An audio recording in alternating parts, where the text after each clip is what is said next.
GMS 선교사 열전. 아침의 나라 조선이여, 고무신 걸음 강을 건너 눈물의 사 100개국에서 2600여 명의 GMS 선교사는 세계 선교의 선두주자로 달려가고 있습니다. GMS 선교사 열전은 2023년 지금도 선교적 사명을 따라 사역을 감당하고 있는 자랑스러운 우리 GMS 선교사들의 드라마와 같은 삶과 사역을 찾아갑니다. 오늘 우리 선교사 열전 강사로 최종걸 선교사님이십니다. 지금 우리 화면에는 최요한 가명으로 기록되어 있는데요. 말레이시아 여러 가지 보안상 그렇게 계명을 사용하고 있습니다. 우리 최종걸 선교사님은 원래 교직에 종사하다가 신앙을 좀 늦게 했습니다. 92에 졸업하고요. 2007년도에 몽골에서 또 사역하시고, 또 몽골에 한인학교 교장도 하시고, 그러다가 2010년도에 말레이시아로 오시게 되었습니다. 현재 난민 로힝야족이라고 난민 사역을 하고 계시고, 우리 말레이시아 지부장 여김하고 아주 제가 잘 압니다. 성품이 온화하시고 온순하시고 인격자이신 우리 최종걸 선교사님 모시게 되어서 너무나 반갑게 생각합니다. 우리 많이 참석하지 못했지만 이것이 또 우리 선교사 열전의 하나의 사료로 남고, 또 많은 선후배들이 또 나중에 영상으로 나와 보게 될 줄은 믿습니다. 우리 박수로 환영하겠습니다. 박수로. 감사합니다. 예, 시작하시면 됩니다. 네. 네. 먼저 하나님께 감사하고 영광으로 생각합니다. 여기 에어컨을 켰는데 좀 공기가 안 좋네요. 제가 뭐 한두 번 보니까 아주 참 훌륭하신 선교사님들 많이 계시는데, 저는 아직 진행 중이고 저 동안이라서 그런지 제가 항상 참 존경하는 선배님들만 주로 계신 것 같다, 그런 생각이 있습니다. 저는 예수님을 처음 믿은 것은 군대 훈련소에서 처음 믿게 됐습니다. 어느 날 그 군대에 있으면 보통 내무반에 있으면 잡아다가 풀 뽑게 하고 뭐 그렇게 하니까 교회를 꼭 갔죠. 교회 가면 간식도 주고 친구도 만나고. 근데 어느 날 저녁에 그땐 좀 군종감 정도 높은 군목께서 요한복음 3장 16절로 복음을 전하시는데, 그 수백 명 선교사 중에 저 멀리서 그 요한복음 하나님이 세상을 이처럼 사랑하사 독생자를 주셨으니 하고 하는 이 메시지가 멀리 날아와서 한 구석에 있는 제 마음에 꽂혔습니다. 그래서 저것이 나에게 주는 말씀이다 이렇게 받고 또 믿어졌어요. 그래가지고 하나님께 기도하기를, 하나님 저를 잘 인도해 주시고 보호해 주시면 제가 하나님을 잘 믿고 또 교회도 꼭 출석하겠습니다. 그렇게 뭐 선심 쓰듯이 약속을 했습니다. 그런데 어떻게 제대를 그 훈련을 마치고 자대로 가지 않습니까? 가는데 가보니까 부대가 조그만해요. 그리고 교회가 주변에 없는 거예요. 그리고 주일날 됐는데 교회 가는 사람이 한 사람도 없는 겁니다. 이게 뭐가 좀 생각대로 안 되는 그런 상황이었어요. 나중에 알고 보니까 몇 가지 절차를 하면, 우리 부대가 너무 작아서 교회가 없고 이웃 교회나 민간인 교회를 갈 수 있었는데, 워낙 군대 주변이 삼엄하고 그러다 보니까 그 말도 못 꺼내고 제대를 하면 꼭 저기 교회를 가야 되겠다 그 생각하고 제대하자마자 이제 에, 바로 또 그 어떤 그 학비를 위해서 교사를 했는데 가외에 가정교사 그 되게 아주머니 어머니께서 그 아이 학부모께서 복음을 들어봤냐고 그러시더라고요. 예, 복음을 들었습니다. 근데 교회는 안 다닙니다. 그랬더니 그분이 우리 교단 그 노량진에 있는 강남교회라고 제법 그 당시도 뭐 좀 조금 규모가 있었죠. 그 한강변에서 조금 들어가는데 그 강남교회 그때가 85년입니다. 5년에 그 청년부에 이제 갔어요. 그래서 참 하나님이 기뻐하시고 또 마음이 참 가볍더라고요. 늘 뭐 즐겁고 그 복음을 이렇게 들은 것을 다시 또 확인하고 배우고 하는 그런 그때부터 이제 신앙생활을 했습니다. 조금 더 우여곡절이 있었지만 제가 하나님을 믿게 되고 나서 깨달은 것이 하나님이 내게 은사로 주신 것이 있구나. 그것이 바로 교사라고 생각했어요. 네, 저는 가르치는 은사를 주셨던 것 같아요. 사람들이 보기에 이 사람이 잘 가르칠 것 같다. 그렇게 생각했나 봐요. 심지어 군대에 있을 때도 제가 아이들을 가르쳤습니다. 민간인 아이들을. 그렇게 참 그런 적이 있는데. 그런데 그 교사로 내가 학교를 88년에 졸업하고 89년부터 교사로 공직했는데 3년간 영 그 교직이 뜻대로 되지 않았어요. 열심히 가르쳤는데 별로 성취감도 없고 아이들도 집중 안 하는 것 같고 그래가지고 그 대책 없이 그냥 학교를 그만뒀어요. 그러다가 신학교 총신대 신대원을 95년에 제가 입학했습니다. 근데 입학하고 그 언어를 잘 배웠는데 그 참 저는 재밌더라고요. 헬라어, 히브리어. 즐겁게 공부했는데 학기를 딱 시작하는데 교수님이 하시는 말씀이 영 또 마음에 이게 안 맞는 거예요. 그 말씀이 은혜롭고 이렇게 막 기대했는데 그래가지고 또 학교를 그만뒀습니다. 한 달도 안 다니고.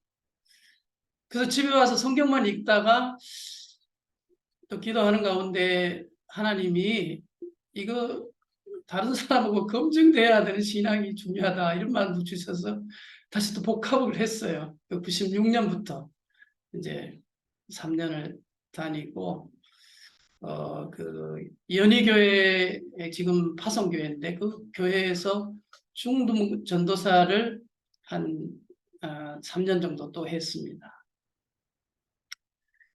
그때 이제 그 단기 선교로 몽골을 한번 다녀온 적이 있는데 졸업할 때쯤에 몽골에서 어떤 선교사님 한번 와 주었으면 좋겠다. 그래서 교회에 부탁을 했더니 교회에서 그때 벌써 40이 넘었어요. 제가 동안이긴 하지만 그렇습니다. 근데 GMS 훈련을 받기가 부적합하다는 거예요. 그 40세 이상은. 그래서 교회에서 그러면 몽골 선교사로 먼저 가고 교회 파송으로 가고 거기서 GMS 선교사님들하고 잘 지내면서 다시 나중에 또 훈련 받는 기회가 있으니까 그렇게 하도록 하라고 이제 담임 목사님 그렇게 하셔서 몽골에 갔습니다. 몽골에 그 이전에 한 2번 다녀왔는데 몽골의 그 어떤 그 언어 학원에서 비자를 받고 또 그 이후에 그 원장님이 막 바쁘시고 이래가지고 제가 영어를 이제 좀 배웠으니까 원장 대행을 했어요. 근데 이 언어 학원이 그 한국인 선교사도 많고 그런데 재정이 아주 열악했습니다. 뭐 간당간당 하는 거예요. 막 그런데 몽골이 그 당시에 어떻게 된 것인지 막 국가에서는 정부 기관에서는 벌금을 엄청 막 부과하고 그러는 거예요. 그 위기가 느껴지더라고요. 그런데 그게 좋은 점이 뭔가 하면 몽골이 그 샤머니즘 배경에다가 2002년입니다. 또 불교 색깔이 짙은데 직원들을 다 모아놓고 내가 이거 문 닫으면 당신들 그 직업을 잃는다. 그래서 모아놓고 이제 성경 읽고 기도하는 거예요, 아침에. 몽골이 얼마나 춥습니까? 그런데 한 10분 정도, 30분 정도 빨리 와라. 우리가 이게 지금 우리의 그 생존이 달려 있는데 추위가 문제냐, 뭐 이렇게 기도하면 된다. 이래가지고 같이 좀 기도하고 그런 가운데 하나님이 도와주셔서 이제 근근히 연장해 나갔죠. 그래서 그 당시에 이제 그 학원 내에서 영어 예배도 하고 또 직원들에게 복음도 가르쳐주고 그렇게 하면서 참 저로서는 학교 교사도 심통치 않았고 중등부 전도사도 뭐 그렇게 심통치 않았는데 선교적이 그렇게 재밌더라고요. 말도 잘 듣고 또 참 잘 따라주고 하니까 지금도 생각나는데 다들 살기가 참 어려웠어요. 얼마나 춥고 얼마나 또 환경이 열악한지요. 거의 가정을 갖고 있는데도 월급이 100불을 넘어가지 않았어요. 100불 정도 모두. 그래서 이제 그렇게 함께 동고동락하면서 신앙을 배워가고 우리 선교사로 자리를 잡아가는데 그 당시에 몽골의 울란바토르 MK 학교라고 선교사 자녀들이 꽤 많은데 이 학교가 좀 선교사들이 십시일반하니까 재정이 열악하고 또 교사도 부족하고 소통도 약하고 그래가지고 제가 교장으로 왔으면 하더라고요. 그래서 제가 사실 교사도 변변치 않게 못했는데 얼마나 또 큰 영광입니까? 그 선교지가 좋은 게 가니까 한인교에서 같이 왔으면 좋겠다. 또 신학교에서 왔으면 좋겠다. 또 뭐 여기도 오라고 저는 참 그게 하나님께 감사했어요. 몽골 사람들도 다 너무 사랑스럽고 지금 제가 제일 후회되는 게 제가 한 명을 이렇게 직원에서 내보낸 적이 있어요. 그게 마음이 아직도 걸려요. 나는 절대로 사람을 내가 자르는 사람이 아니다. 나는 세우고 이렇게 하는 사람이지. 근데 아직도 그게 마음에 걸리는 한 사람이 있는데 소문이 나쁘더라고요. 막 자동차 관리하는 친구인데 허비하고 부정한다 그렇게 얘기해가지고 잘랐는데 아직도 마음에 그래서 그 이후에 이제 내가 혹시라도 기관장이 되면 절대로 내 손으로 사람을 내보내진 않는다. 그렇게 그런 철학을 세웠는데 이걸 사람들이 알더라고요. 몽골 직원들도 막 직업 팽개치고 왔다 갔다 하는 사람들이 충성되게 일하는 걸 제가 참 감사하게 생각합니다. MK 학교에 가서 제가 원래는 이제 영어 교사를 많이 모셔오고 영어 트랙을 잘 살리라는 그런 이제 요구가 있었는데 그보다도 먼저 몽골 직원들을 내가 잘 세웠어요. 절대로 우리는 당신들 부당하게 처리하지 않으니까 부정하지 말고 정직하게 하면 내가 보상하겠다. 그런 식으로 하니까 너무 좋아하더라고요. 겨울에 석탄들도 막 나 모르게 막 가져간다는 소문이 있어가지고 아예 선제적으로 학교 경비지만 줬어요. 이거 훔쳐갈 바에는 그냥 주는 게 낫다. 그래가지고 줬더니 너무 좋아하더라고요. 그래서 참 그 교장도 의미 있게 했는데 너무 추운 공간이었어요. 몽골은 가난해도 난방이 잘 돼 있는데 웬만하면 학교가 춥고 해서 이제 그 이후에 잘 건축했습니다만 저는 ILC라는 International Language Center라는 그런 언어 학원에 있을 때 직원을 한 명 뽑았는데 남자 직원을 뽑기를 원해서 주변에서 남자 직원을 한 명 뽑았어요. 그리고 불신자를 뽑았습니다. 전도하기 위해서.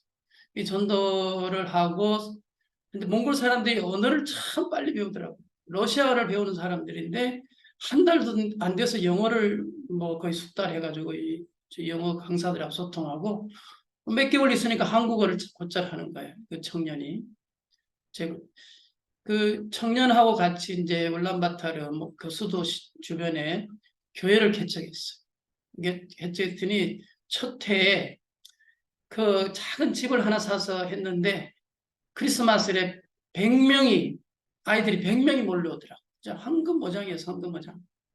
정말 그 아이들이 그대로만 커도 큰 교회가 되지 않습니까? 그리고 이제 그렇게 복음도 전하고 언어도 가르치고 아이들을 좀 돌아보고 했는데 교회를 건축할 때쯤에 되어서 그 건물을 지으려고 하니까 이 몽골인 동역자가 너무 힘들게 하는 거예요. 그 이유를 잘 모르겠어요. 저 지금도. 그러면 막 우리 그 전화로 막 수십 대로 막 바꿔가면서 스토킹 비슷하게 하고 정말 좋은 친구예요. 날 너무 좋아하고 서로 좋아하고 그런데 아이고 너무 힘들게 했어. 그런데 이 친구가 뭐 모든 그 준비를 다 했거든. 제가 그 비자도 다른 비자가 있기 때문에 교회 건물이나 이런 거 다 못했는데 이 친구가 또 사람을 속을 엄청 썩이는데도 또 돈에 대해서 너무나 명확하고 정확하게 정직하게 잘하는 그런 친구였어. 어쨌든 뭐 굉장히 마음 아프게 하고 뭐 죽인다고 하고 뭐 그래가지고 뭐 우리 선배들한테 전화하고 그러더니 근데 결국 그게 그 선배들이 그러더라고. 쟤 신학교 갈 애야 보니까 그렇게 얘기하더라고요. 잘 가르쳐야 돼. 그렇게 고생스럽게 하는데. 그래서 정말 나중에 이 친구가 다시 그 신학교 가고 그렇게 하더라고요. 몽골에는 뭐 제가 몽골 얘기를 많이 합니다. 왜냐하면 몽골이 하도 이렇게 스토리가 많고 사연이 많기 때문에. 근데 몽골 그 교회 개척하려고 시골에 갔다가 한 번은 차가 서는 바람에 그게 봄인데 2010년 2월인데 갑자기 기온이 떨어지더라고요. 그 당시에 온난화가 있어가지고 2월이 몽골이 원래는 추운데 영하 막 10도까지 가는데 그때는 좀 따뜻했어요. 그래서 시골을 가서 교회 개척할 장소를 알아보는데 갑자기 돌아오는 길에 차가 고장나고 기온이 막 영하로 떨어지더라고요. 그리고 또 경교롭게도 전화가 안 되는 지역에 차가 쓴 거예요. 거의 이제 거기 잘못하면 동사할 수 있는 그런 지점인데 뭐 통신도 안 되고 기도하는 가운데 하나님이 우리가 문자를 이렇게 울란바타르 수도에 있는 분에게 도움을 요청했어요. 70km 지점에서 차가 섰는데 도와주는 사람이 없다. 그랬더니 신호가 가다가 안 가다 하는데 어느 순간에 간 것 같아요. 그래서 그 밤에 막 해가 지고 춥고 제가 그때 제가 전도하고 날 힘들게 했던 전도사님하고 같이 갔어요. 그래가지고 이제 그 밤에 한 자정쯤 돼서 그 도움이 왔더라고요. 차를 한 대 누가 갖고 왔는데 그 단기 선교사들은 다 보내고 나하고 이 몽골 청년하고는 그 밤에 한 70km 밖인데 그 차를 끌고 와야 되는 거예요. 차가 완전히 고장났으니까 시동이 안 되지 않습니까? 이게 줄을 달아서 끌고 오는데 이게 브레이크가 안 되니까 몽골 그 어두운데 언제 불러서 사고 날 수도 있는데 그 몽골 형제하고 나하고 둘이 그냥 밤새 사투를 했습니다. 그러는 가운데 좀 화해가 되고 용납이 되고 이해가 되고 이게 뭐 이제 생사를 같이 하니까 그래서 이제 같이 울란바타르로 거의 죽다시피 해가지고 와가지고 왔어요. 근데 이제 그 이후에 저는 추방이 됐죠. 우리 몽골 선교사들 선배들은 제가 신학교 왔으면 좋겠다. 우리가 그 전에 몽골 장로교 신학교를 세웠습니다. 제가 서기로 하고 한국의 선교대회도 하고 하면서 이제 돈을 조금 모아서 우리 교단 선교사들과 보수 교단에서 나온 선교사님들이 몽골 바이블 유니언 트레이닝 센터라는 게 있는데 거기가 신학이 좀 이상해요.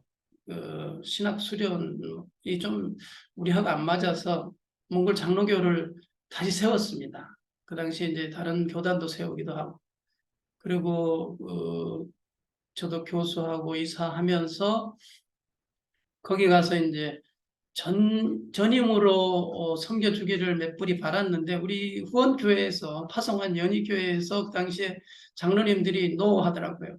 그 선교사가 교회 개척하고 그래야지 신학교 가서 있냐고.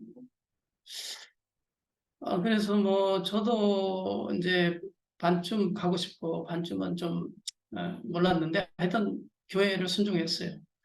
그리고 교회에 그 당시에도 제가 한번 그 경고를 비자회 활동하지 말라고 경고를 받았는데 우리 몽골 그 언어학원의 직원들이 이 사람 좋은 사람이다 내보면 안 된다 막 탄원서 내고 해가지고 1년 동안 유예시켰어요. 근데 제가 1년 동안 못 기다리고 답답해서 다시 또 설교하는데 이 사람들이 사진 찍고 해가지고 이민국에 오라고 하더라고요. 이민국에 가니까 당신 복음을 애들에게 전했지 뭐 그렇게 하더라고. 나 별로 그런 적 없는데 애들은 특별히 조심했는데 안 했는데 그러니까 증거가 있다고. 그러면서 5년 동안 몽골 들어올 수 없다. 그렇게 해서 2010년 그 5월인가 몽골에 있을 때 몸이 약했어요. 막 먼지, 추위. 제가 이 말레이시아 오면 아직도 가슴이 설레요. 저 정글을 보면은 너무 삭막합니다. 우리는 몽골의 선교사들이 그 풀이 이렇게 돋아나면 5월, 6월에 잔치를 해, 잔치. 너무 반가워가지고. 겨울이 얼마나 추운지. 겨울을 나면. 그래서 이제, 그런데 말레이시아를 이제 그 추방된 다음에 우리 후원교회에서 그래도 감사하게 말레이를 한번 가보라는 거예요, 정탐을. 가서 보니까 그렇게 좋을 수가 없어요. 뭐 꽃이 피고 새가 울고 향기도 나고. 근데 잠시 이제 추방이 됐으니까 좀 몸을 추스려야 되니까 한 몇 개월 정도 시간을 줬었어요. 그래가지고 그 당시에 호주도 한번 가봤습니다. 야, 몽골의 그 좁은 시야로 살다가 호주를 가니까 호주는 대자연이 얼마나 넓고 제가 또 호주에 가니까 이 교회들이 많이 보이고 우상 숭배 이 페낭은 참 좋은데 우상들이 많이 있어요. 중국계 그런 우상들도 많고 또 이슬람 아잔이 저는 너무 그렇고 호주가 너무 좋더라고요. 하나님이 이런 세상을 또 창조하시구나 그랬는데 그 몽골은 이제 교회도 개척하고 건축하고 이렇게 나왔지만 다시 참 마음이 아련하기도 해요. 그래서 저는 다시 캄보디아나 인도네시아 같은 데 가서 다시 사역을 할까 했는데 교회에서 딱 그 말레이시아로 가라고 했어요. 그것도 페낭으로.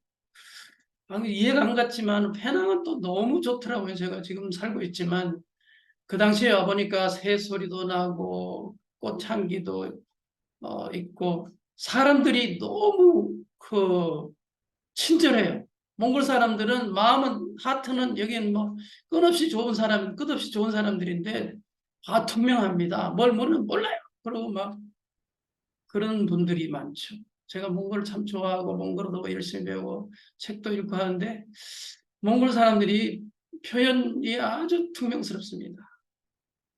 근데 페낭에 와서 우리 장명수 목사님은 계셔보셨지만은 제가 만나는 사람들은 늘 하이하고 굿모닝하고 아는 척하고 하와이유 하기도 하고 뭐 그래요.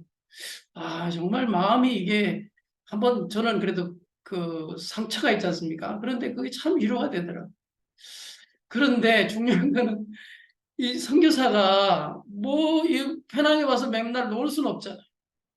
사역에 대한 부담이 점점 오는데 아무것도 저는 만만치가 않더라고요. 오랑아슬리라고 원주민 사역하는 데는 이미 선교사들이 너무 많이 가요. 그래가지고 2010년, 2011년, 12년경에 여기 있는 현지 한인교회 새벽 기도회를 가면서 통합청 목사님하고 기도를 했어요. 새벽 기도. 우리가 이거 선교사가 어떻게 살아야 되냐. 같이 기도부터 하자. 그래가지고 그 통합청 목사님, 저보다 좀 이 페낭의 선배인데 목사님하고 둘이 아침에 기도회 하고 둘이 이제 우리끼리 기도를 합니다. 선교사가 기도하면 기도가 선교지. 그러면서 이제 위로를 하면서 선교를 이제 기도하면서 또 얘기하기를 기도 끝나면 우리가 주변에 전도를 하자. 페낭은 살기가 좋습니다. 친절합니다. 그렇지만 복음을 전하는 데는 아주 어려워요. 몽골 같지 않고 다른 데와 좀 다르게. 그래서 이렇게 둘이 얘기했어요. 그 통합적 송 목사님이란 분인데 우리가 중국 사람을 만나면 복음에 대해서 얘기하고 말레이 사람을 만나면 말레이어를 프랙티스하자. 좀 괜찮은 생각 같더라고요. 그냥 땅 밟기도 하고 버스터미널도 가고 조금 우리가 주변 상황을 모르니까 이렇게 다녔는데 참 복음 전하기 어려웠어요.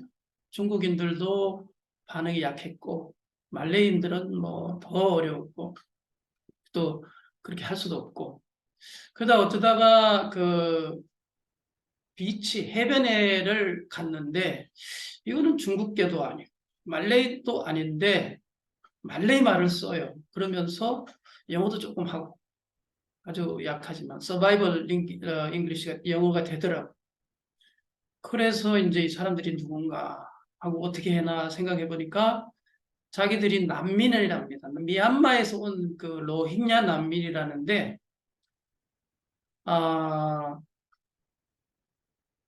그 좀 말레이하고는 달라요.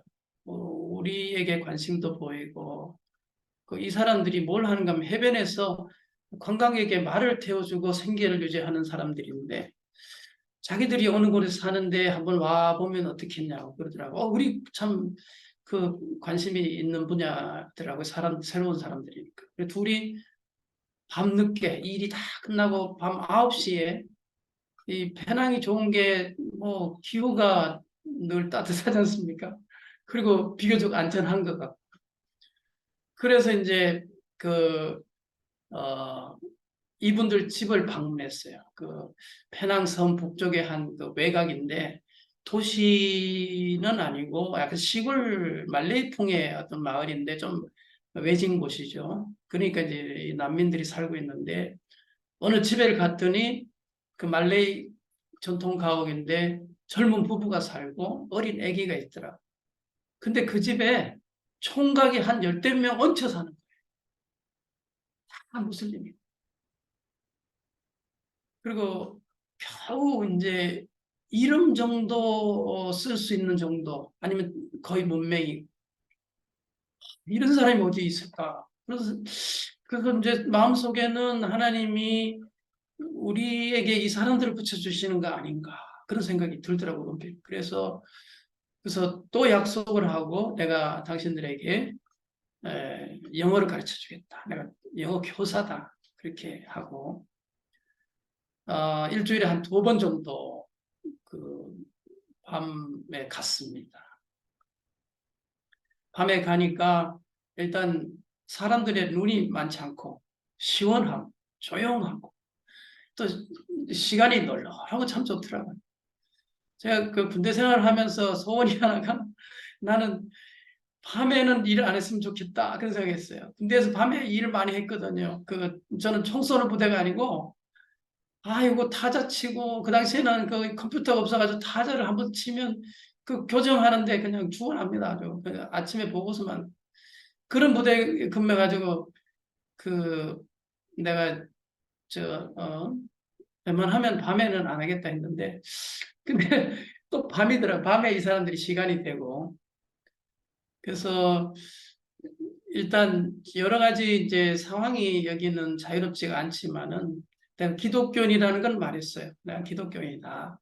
당신들을 영어를 충분히 가르쳐 주고 싶다. 오케이, 너무 감사하다. 이분들은 미얀마에서 도망온 그 로힝야들인데 자기들이 고통받고 있다는 걸 알리고 싶어 하더라고요. 사진을 많이 갖고 다니고 얘기 들어주길 기대하고. 그래서 이제 말레이어는 내가 조금 1년 동안 배웠기 때문에 조금 소통이 되고 말레이어로 주로 했는데 영어는 내가 말하면은 막 따라하더라고. 너무 배우고 싶은 거예요. 그 미얀마에서 로힝야들을 자기 국민에서 배제시키면서 그 벵갈리다. 이 사람들은 우리 국민이 아니다. 원주민이 아니다. 그렇게 하고 막 조건을 엄청 까다롭게 1982년에 그 시민권법을 해가지고 완전히 국외 적인으로 했어요. 그래서 전혀 교육 혜택, 의료 혜택, 국민으로서 혜택을 못 받았어요. 그러니까 뭐 2012년, 2017년에 대규모 그 이탈, 도망가는 현상이 있었고 많은 사람이 죽었죠. 2017년 이후에는 100만 정도가 지금도 한 90만이 그 방글라데시 그 인근 콕스바자르라는 지역에 살고 있습니다. 최근에는 좀 또 열악하고 자기들끼리 싸우기도 하고. 그런데 그 당시에 조금 일찍 도망온 사람들은 이 페낭에 살면서 가족을 한 명, 형제를 한 명, 부인을 데려오기도 하고 거의 뭐 사오는 격이죠. 돈을 벌어가지고 그렇게 살아가고 있더라고요. 그래서 이분들이 이제 그 제가 처음에 만났을 때는 예수님이 누군지를 모르고 또 기독교와 무슬림과의 차이도 거의 분명하지 않더라고요. 그만큼 세계에 대한 이해가 없어요. 그리고 또 종교로 인해서 인종으로 해서 핍박을 받았기 때문에 무슬림이라는 그런 정체성이 엄청 강화되어 있어요. 미얀마에서 불교도가 아니고 또 외모가 다르지 않습니까? 미얀마에서는 이 사람들이 외모가 다르고 언어가 다르고 또 종교가 또 특별히 다르고 그리고 또 이 무슬림들이 로힝야들이 특별히 그 이게 좀 표현이 이상한데 자손 증식이 빠릅니다. 제보다 어린 난민을 아는데 오랫동안 친구처럼 지내는데 벌써 손자가 11살인가 그래요. 그만큼 이 세대 교체가 막 빨리 일어나고 자녀 생산이 빠르고 그러니까 미얀마에서 약간 두려움을 느꼈다고 해요. 그런 자료를 보면은. 근데 이런 그 정체성을 갖고 있는데 저는 우리 선배들한테 조언을 구해서 어떻게 하면 좋겠냐 이런 사람들 만났는데 몽골 선교하면서 또 여러 가지 경험도 하고 좋은 걸 많이 배웠는데 선후배들이 끈끈하고 또 어떤 때는 또 조언도 하고 협력도 하는 그런 상황인데 당신 거기에 그 공동체를 한번 구성해봐라. 그래서 그게 참 저한테는 좋은 그 교훈이 됐어요. 그래가지고 이 사람들을 잔치에도 가고 또 힘든 일, 법정에 끌려갈 때도 같이 따라가지고 좋아하더라고요. 너무너무 좋잖아요.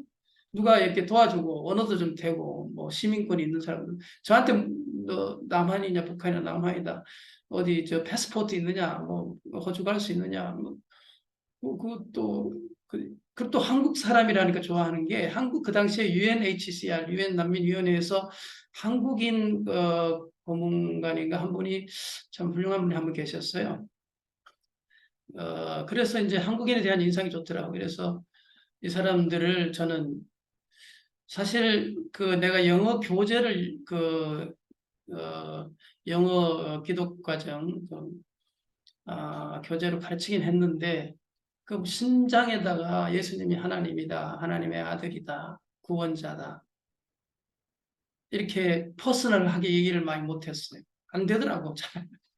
지금도 그게 과정입니다. 지금 이거 와서 좀 외람되지만 진행 중이에요. 이 사람들은 어떻게 나는 아직도 나의 부르심이 거기 있고 이 사람들이 지금도 저는 매주 가가지고 이제 가정에서 영어를 가르치고 또 그들에게 뭐 아프면 기도도 해주고 소식도 들어주고 또 격려도 하고 이렇습니다만 아직도 진행 중입니다. 그 코로나 이전에는 센터를 하나 열었어요. 센터를 열어가지고 거기에 이제 정규 진료도 받게 하고 그다음에 유엔하고 인터뷰가 있을 때 조금 하고 이 사람들끼리 회의할 때도 하고 그 꿀한 배우는 거는 내가 허용 못 하겠더라고요. 어떻게 우리가 이거 기독교인 후원자가 주는 건데 돈이 내가 당신들 그건 안 된다 그렇게 하니까 이제 그거는 안 하고 하여튼 좀 여러분이 생각하기엔 어떨지 모르지만 중립지대를 만들었어요 저는. 그래가지고 서양 선교사도 와서 가르치고 또 교제하고 무슬림도 와서 공부하고 그래가지고 그런 센터를 만들어서 저는 약간 모험적입니다. 그 부분에 대해서. 이게 막 열매가 있고 막 그 제자 훈련하고 성경 공부 가르치는 거 보면은 너무 부러워요. 그런데 저는 영어를 가르쳐요. 영어를 가르치면서 또 요즘에는 부녀자들도 이제 익숙해지니까 오픈을 하더라고요. 부녀들이 남편들이 괜찮아요. 그렇게 하고 다 저의 나이에 비례하면 뭐 아들격이죠. 뭐 제가 제자고 진짜 그래가지고 이렇게 친근하고 내가 언제든지 힘들 때 가서 달려간다. 그러니까 자기들도요 그걸 알아요. 잔치하거나 뭐 좋은 거 있으면 꼭 와서 이번에도 그 코르반 하면 소를 잡지 않습니까? 그래서 소가 이게 뭐 몇 마리 잡더라고요. 그 공동체가 모여서 와서 이제 그걸 주더라고요. 그런데 그렇게 지금도 진행 중이고 저는 정말 이 사람들이 그 고향이 다 불타고 또 가족들이 뭐 실종되고 총에 맞고 하는 그런 순간에 나는 같이 있어주고 또 같이 기도해주고 참 그런 일을 하려고 그 예배적으로 지금 저는 계속 그렇게 만나고 있습니다. 전화하면 가고 아기 나오면 달려가고 아기를 이렇게 보여주더라고요. 얼마나 저는 이게 정말 영어로 그런 표현이 있죠. honored, 존경받는 느낌이 있더라고요. 아기를 이렇게 데려와요. 그러면 그 뭐 해줍니까? 축복 기도 해줘야 되잖아요. 그렇게. 그게 나의 사역이고 내 삶이고 그리고 또 앞으로는 제가 조금 뭐 나이가 여러분 선배들 앞이지만은 조금 나이가 들면서 이제는 더 가까이 가서 같이 그냥 살면서 삶으로 복음을 전해야겠다. 쉬운 일이 아니죠. 무슬림을 뭐 어느 한순간에 그냥 그 기독 복음을 듣기 한순간에 일이죠. 그렇게 일어나긴 하지만은 사실 인도네시아도 개종자가 생기면 가족 중에는 뭐 막 멀리 보내는 경우도 있는데 이분들이 제가 이제 가끔 그 이제 로힝야로 된 누가복음 같은 거 번역이 돼 있어요. 지금 막 번역이 되고 몇 개 번역이 진행되고 있는데 이런 얘기를 들려주면은 체면상 들어주더라고요.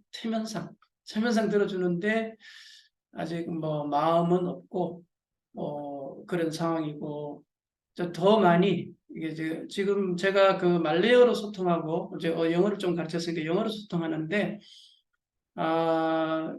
로힝야를 좀 더 배우고 싶어요. 제가 지금 요즘에 조금 노력을 하긴 하는데 로힝야가 이제 아직 그 교재가 충분하게 발간되지 않았고 전 세계적으로는 이제 그 번역이 한 3가지 정도 일어나고 있는데 말레이시아 한 15만이 삽니다. 로힝야가 15만 이상 될 것 같은데 한 8만이 공식적이고 한국인 선교사도 학교를 많이 하는데 대부분 그 난민 학교를 해요. 어린아이들 대상으로.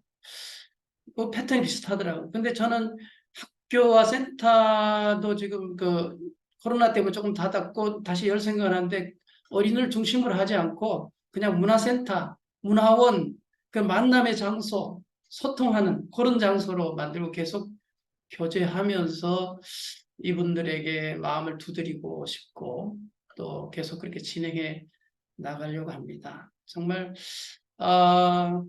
정말 일천합니다. 이 경험이 일천하고 또 가끔 이제 마음속에 아예 복음이면 복음, 그 다음에 그 데려와서 그렇게 시작하는 것이 중요할 것 같은데, 그러니까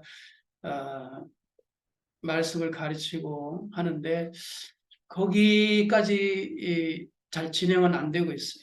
그렇지만 저는 포기하지 않고 주변에 그 서양 선교사님들과 같이 연대하기도 하고 같이 기도하면서 이들을 무조건 살리는데, 그들을 품는데, 다가가는데 노력하고 있습니다.